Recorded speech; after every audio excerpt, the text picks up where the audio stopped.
Hello everyone and welcome back to another YouTube video. This is Hayden from hhwcustoms.com, and today I'm going to be showing you how to lift any car or truck using these simple base lifters, base risers, whatever you want to call them. Basically what you're doing is replacing the slot where the axle goes and mounting it down lower. That way you can fit bigger clearance tires and just lift any car and just make it look cool. On the screen right now you'll see a Tacoma. This is the before and the after. The before is on the bottom, after is on the top. And this is with the base 1. And here's another picture with the base 2 lift on it. You can see it's pretty simple. In those pictures, I didn't have them glued or mounted. And today I'm going to mount them. I'm going to do a full video. That way you guys have a tutorial on how to do it. And hopefully it will help you on your customizing adventure. So first we're going to start off with drilling the car. This is a GMC Cyclone and it's still riveted, factory, nothing, no modification done to it at all. So the first thing you are going to need is a drill. You're going to need a 1/16 drill bit and then a 9/64. I sell these on my website, so if you don't have them, feel free to order them. So now that we got the drill bit in, we're going to go ahead and just go like this. And some people like to use oil or grease. I never do. Probably should. It saves your drill bit, but it's all right. This is not the strongest drill, as you probably could see. This is just one we had lying around.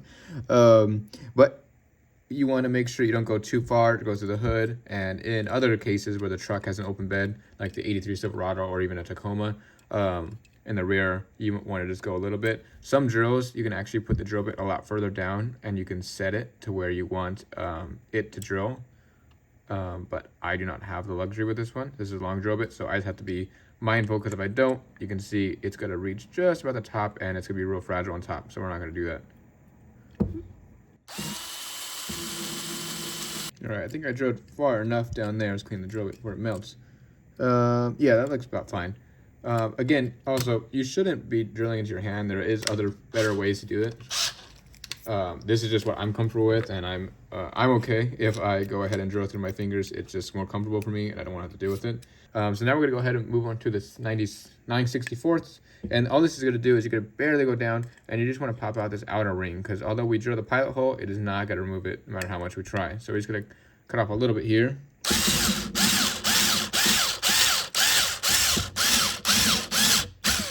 You can see you want to just barely go through it, and now you should be able to access it. If not, you get a small little flathead screwdriver and just remove a little excess, and it'll be good. So I'm gonna go ahead and do the other side.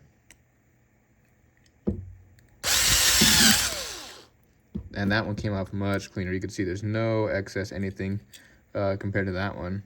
So we're just gonna get a little flathead screwdriver and get this off.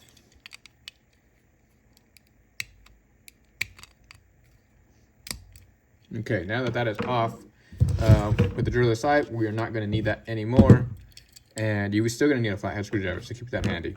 But now that the base is pretty much apart, you can usually pull, and if it doesn't pull, what I usually do is I just put a flathead screwdriver. I usually put the flathead screwdriver and just bend it, because the insides don't really matter, and then the car will pop out. And you can leave all that inside. We're really going to only be focusing on this base here. So first thing you want to do is you want to get rid of these plastic tires, and you can see these little clamps are there. Plastic base is much easier to work with, just because you don't have to do so much cutting and all that stuff, and sometimes they don't clamp them down enough. So you can see I can literally just pop out those wheels, and that's super easy. Other times where you cannot do it, sometimes it's really tough for some people, you can just go ahead and bend these prongs up with a flathead screwdriver, and then your wheels pop out. So now you just have a base. So that's pretty good. So now I get these little clippers here. These are just on Amazon. It's like an 8-pack for like 20 bucks or something like that. And I get rid of this little bits just because it bothers me. You don't really have to do this unless you have a car that has taller ones, like the Tacoma I did. Just makes it cleaner looking, nice and flat.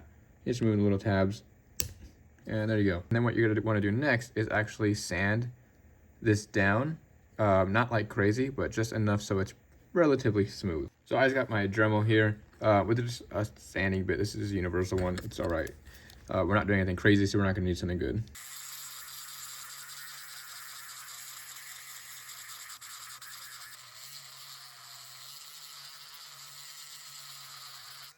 There you go. Now, put that to the side and get rid of all this little dust.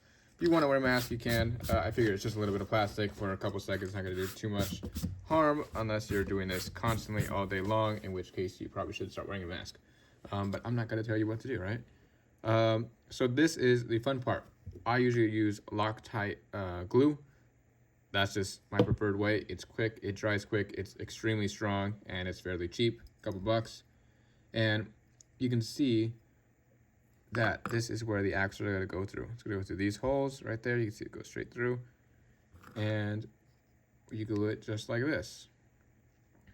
I like to line up with the original one, but some people want to offset because sometimes the wheel wells will look a little funny on some cars. These have pretty tight wheel wells, so I'm going to leave it just the way it originally came. But yeah, all you would do is get some glue, do a couple dabs on each side of these lines, glue it in place, and then hold it for a couple seconds until it fully dries. So I'm going to go ahead and do that. And this is, again, version 1, and the same exact thing happens with version 2. All it is the hole size is different levels. So you can see 1 is much lower, and you have 2 and 3 for extreme height. If you really want to raise something up crazy. You can also, if you wanted to, you can just put it on the base, but it keeps it a little cleaner if you just do it on the actual item itself.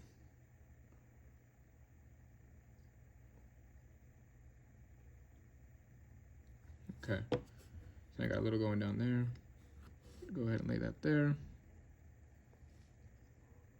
I'm going to try and match it up as best as I can. And glue it on. That looks pretty good right there. So I'm just going to leave that there for a minute. And then some people also like to use putty. I feel like sometimes putty doesn't really grab to plastic unless you're using a certain one. And I don't feel like going out and actually buying that right putty for it. So I just use glue. Glue comes in handy a lot more than putty in my opinion. Okay. And we're going to do the same time. That way by the time we're done, it is nice and dry. Also try and make sure they're straight. I think I kind of did this top one a little bit crooked. I gotta move it just enough.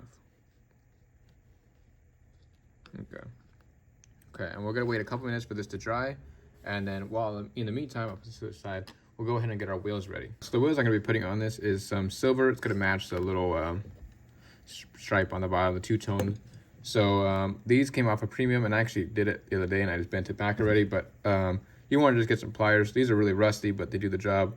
You don't want to use these ones from Amazon because they will cut metal, but it's gonna be just very hard, and you're gonna end up messing up your blade. So you're just gonna cut very little. Like I said, I bent these, so they're already pre-shortened.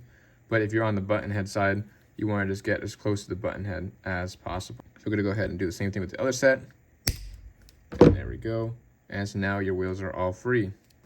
All right, now that we got all our wheels free, these old axles you don't really need. Sometimes it's best to get new ones, which is exactly what I have down here. You guys can't really see. There you go. So those are my new axles that I will be using. And now that the base should be dry, yeah, that's not going anywhere. We're going to go ahead and get started.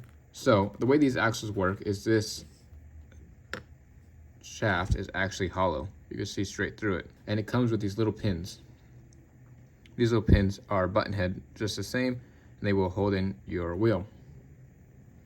I do sell these also, so if you guys are interested in doing this, you don't need to, but definitely does make the job a little easier. Now with these, I like to bend them just ever so slightly. Some people like to glue them in. I don't like to do that. That's more of a permanent thing, but this is what I do. I will go ahead and I will slide this in. Just first, you can see one side has a button head and one side is open. And with this, I will go ahead and start feeding my wheel through. Only one for the moment. Go ahead and get the base and slide that through both. Slide that through both of these holes. And now that the other side is out, you can go ahead and get the other one, just like this, and then go ahead and set that down. Oops. And then I'm going to get the other button head and bend it just, like I said, ever so slightly. Really don't need to do a lot. It's just enough so that the doesn't come out. Okay, I think that's enough. And you could also trim this, but I'm not going to, just because I'm going to end up taking this apart after the project. But if you do, use a cutting blade on a Dremel. It makes it a lot easier, and otherwise you would crimp the inside. So go ahead and slide this side in. And you can see now it is all together. So now your wheels won't be falling off. See what I mean? Like I said, it is a lot longer, but that's all right for now. This is just a demo. And we're gonna go ahead and do the other side too. All right, so now that I have successfully added the wheels in, again, imagine that the axle is a lot shorter, so it's not doing that. But like I said, this is temporary for me. It's just for a video here. And now that that's all done, you're pretty much ready to go. And you could just go ahead and attach it back on. Now it sits a lot higher. Goes up maybe 3, 4, maybe even 5 millimeters. I'm not too sure myself. But I mean, just look at the difference. Compared to the original, I'd say this sits a lot higher.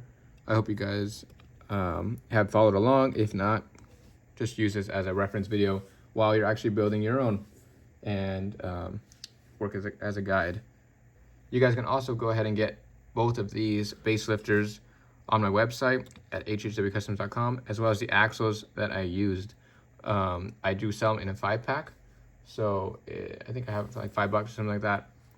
So feel free to get it, and tag me if you guys do decide to make a YouTube video, or on Instagram you decide to do a makeover on your car and lift it up.